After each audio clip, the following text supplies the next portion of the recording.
Saudi আরব বললেই আমাদের মাথায় কি আসে? বেশিরভাগ সময়ই হয়তো তেল, মরুভূমি কিংবা কড়া সব নিয়মকানুনের কথা। কিন্তু খবরের কাগজের শিরোনামের বাইরেও একটা অন্য গল্প আছে, একটা বিশাল পরিবর্তনের গল্প। সম্প্রতি সৌদি সরকারের আমন্ত্রণে আমার সুযোগ হয়েছিল সেই রূপান্তরটা খুব কাছ থেকে দেখার। আর আমি যা দেখেছি সেখানে আকাশ ছোঁয়ার স্বপ্নের পাশাপাশি ছিল বাস্তবতার কিছু কঠিন চ্যালেঞ্জও। তো চলুন আমার চোখে দেখা সেই নতুন সৌদি আরবকে একটু বিশ্লেষণ করা যাক।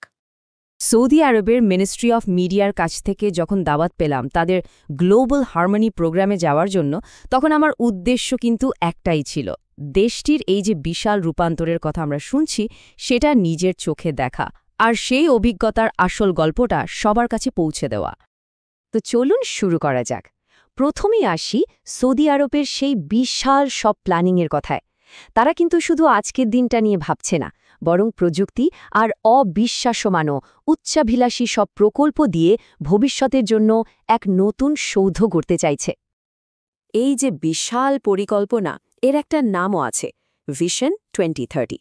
সোজা কথায় তারা আর শুধু তেলের উপর বসে থাকতে চায় না। পর্যটন, প্রযুক্তি, এমনকি আর্টিফিশিয়াল ইন্টেলিজেন্সের মতো খাতগুলো থেকে দেশের আয় বাড়ানোই এখন তাদের মূল লক্ষ্য। মানে আঞ্চলিক শক্তি থেকে তারা এখন বিশ্বের অর্থনৈতিক মঞ্চে একজন প্রভাবশালী খেলোয়াড় হতে চায়। আচ্ছা, এই ভিশনের সবচেয়ে বড়, সবচেয়ে অবাক করা প্রজেক্টটা কি জানেন? সেটার নাম নিয়ম। $500 বিলিয়ন খরচ করে বানানো এক ভবিষ্যৎ নগরী, যা চলবে পুরোপুরি নবায়নযোগ্য শক্তিতে। এর মধ্যেই আবার থাকছে দ্য লাইনের মতো সব অবিশ্বাস্য পরিকল্পনা। শুনতে প্রায় সাইফাই মুভির মতো লাগছে, তাই না? যদিও এটা বাস্তবে করা কতটা কঠিন তা নিয়ে প্রশ্ন আছে, কিন্তু তারা এই স্বপ্ন পূরণে একদম বদ্ধপরিকর। আমাদেরকে ওদের জাতীয় ডেটা আর এআই সেন্টারে নিয়ে যাওয়া হয়েছিল। সেখানে একটা মিউজিয়ামে প্রযুক্তির বিবর্তনটা খুব সুন্দরভাবে দেখানো হচ্ছিল। ভাবুন একবার, একদিকে স্ক্রিন ছাড়া একটা পুরনো টাইপরাইটার, আর মাত্র কয়েক দশকের ব্যবধানেই তারা স্বপ্ন দেখছে আর্টিফিশিয়াল ইন্টেলিজেন্সে দুনিয়াকে নেতৃত্ব দেওয়ার। ব্যাপারটা আসলেই অবিশ্বাস্য। কিন্তু এত বড় স্বপ্ন তো আর এমনি এমনি সত্যি হয় না, তাই না? এর জন্য তো মাটির ওপর, মানে বাস্তবেও কিছু শক্তপোক্ত ভিত্তি তৈরি করতে হয়। আর সেজন্যই তারা এখনকার নিয়মকানুনগুলো ঢেলে সাজাচ্ছে। চলুন দেখে ব্যবসা বা বিনিয়োগের পথটা সহজ করতে তারা ঠিক কি করছে। আগে কি হতো, বিদেশি বিনিয়োগকারীদের জন্য ব্যবসা শুরু করাটা ছিল বিরাট ঝামেলার ব্যাপার। এই মন্ত্রণালয় থেকে ওই মন্ত্রণালয়ে দৌড়াদৌড়ি করতে হতো। এখন তারা দারুণ একটা জিনিস করেছে, সৌদি বিজনেস সেন্টার। এটা একটা ওয়ান স্টপ শপ, মানে সব সরকারি পরিষেবা এক ছাদের নিচেই পাওয়া যায়। ফলে বিদেশি বিনিয়োগকারীরা এখন খুব সহজেই শতভাগ নিজের মালিকানায় ব্যবসা শুরু করতে পারছে। আচ্ছা, এবার আসি আরেকটা খুব গুরুত্বপূর্ণ পরিবর্তনে, যেটা সরাসরি বিদেশি কর্মীদের সাথে জড়িত। সেটা হলো কফিল ব্যবস্থা। আগে এই সিস্টেমে একজন কর্মী চাকরি, ছুটি, এমনকি দেশে ফিরে যাওয়া পর্যন্ত সবকিছুই নির্ভর করত তার নিয়োগকর্তা বা কফিলের মর্জির উপর। এক কথায় কর্মীর স্বাধীনতা প্রায় ছিলই না। কিন্তু এখন পুরো সিস্টেমটাই বদলে গেছে। নতুন নিয়মে একজন কর্মী যদি চাকরি বদলাতে চায়, তাকে শুধু একটা অ্যাপের মাধ্যমে তার কোম্পানিকে জানাতে হবে। কোম্পানি যদি 14 দিনের মধ্যে তাকে রিলিজ না দেয়, তাহলে সিস্টেম নিজে থেকেই আইনগতভাবে তাকে রিলিজ করে দেবে। মানে এখন আর কফিলের ইচ্ছার ওপর বসে থাকতে হবে না।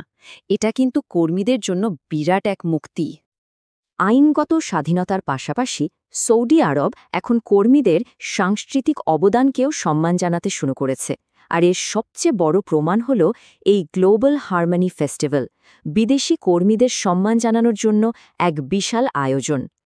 ভাবা যায়, টানা ৪৯ দিনের উৎসব। এখানে সৌদি আরবের অর্থনীতিতে অবদান রাখছে এমন ১৪টি দেশের কর্মীদের সংস্কৃতিকে উদযাপন করা হয়। আর এর মধ্যে ৪টা দিন বরাদ্দ ছিল বাংলাদেশিদের জন্য। রিয়াদের আল সুয়াইদি পার্কে হাজার হাজার প্রবাসী বাংলাদেশি এই উৎসবে যোগ দিয়েছিলেন। ৪ দিন ধরে গান, বাজনা, খাওয়া দাওয়া, একটা অন্যরকম পরিবেশ। প্রবাস জীবনের একঘেয়েমি কাটিয়ে ওঠার জন্য এটা ছিল দারুণ একটা সুযোগ। সব কিছুই তো দারুণ চলছিল তাই না? কিন্তু এই জমজমাট আয়োজনের মধ্যেই এমন একটা ঘটনা ঘটল যা চোখে আঙুল দিয়ে দেখিয়ে দিল যে বড় পরিকল্পনার সাথে বাস্তবতার ফারাকটা ঠিক কোথায়। প্রশ্নটা খুবই সহজ। উৎসবের উদ্দেশ্য যদি হয় বাংলাদেশি সংস্কৃতিকে সম্মান জানানো, তাহলে দর্শকরা এতটা হতাশ হলো কেন? কারণটা বুঝতে এই স্লাইডটাই যথেষ্ট। দেখুন, গত বছর এই মঞ্চে কে এসেছিলেন? বাংলাদেশের রকস্টার জেমস।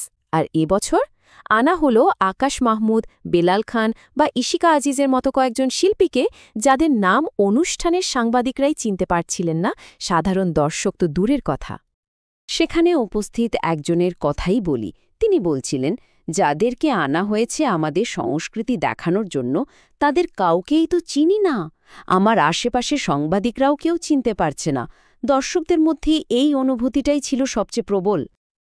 আরেকজন তো সরাসরি প্রশ্নই করে বসলেন, যাদেরকে দেশের মানুষই চেনে না, তারা বিদেশে আমাদের সংস্কৃতিকে কিভাবে তুলে ধরবে? আয়োজকদের এই দিকে নজর দেওয়া উচিত ছিল। এই হতাশাটাই প্রমাণ করে যে শিল্পী নির্বাচনের ক্ষেত্রে কোথাও একটা বড় গরমিল হয়ে গেছে। তাহলে পুরো ব্যাপারটা কি দাঁড়ালো? একদিকে সৌদি আরবের সেই আকাশ ছোঁয়ার স্বপ্ন, আর অন্যদিকে বাস্তবায়নের সময় ঘটে যাওয়া এমন সব ভুল। চলুন এই দুইটা ছবিকে পাশাপাশি রেখে বিষয়টা আরেকটু ভালোভাবে বোঝার চেষ্টা করি। এই টেবিলটা দেখুন, এটাই পুরো গল্পের সারমর্ম।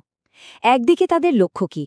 গ্লোবাল এআই লিডারশিপ, অর্থনৈতিক পাওয়ারহাউস হওয়া, সাংস্কৃতিক উদারতা, কর্মীদের স্বাধীনতা দেওয়া। আর বাস্তবে কি হচ্ছে?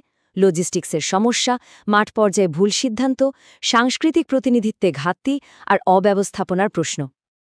দেখুন, এটা একদমই সত্যি যে সৌদি আরবে একটা বড় পরিবর্তন আসছে।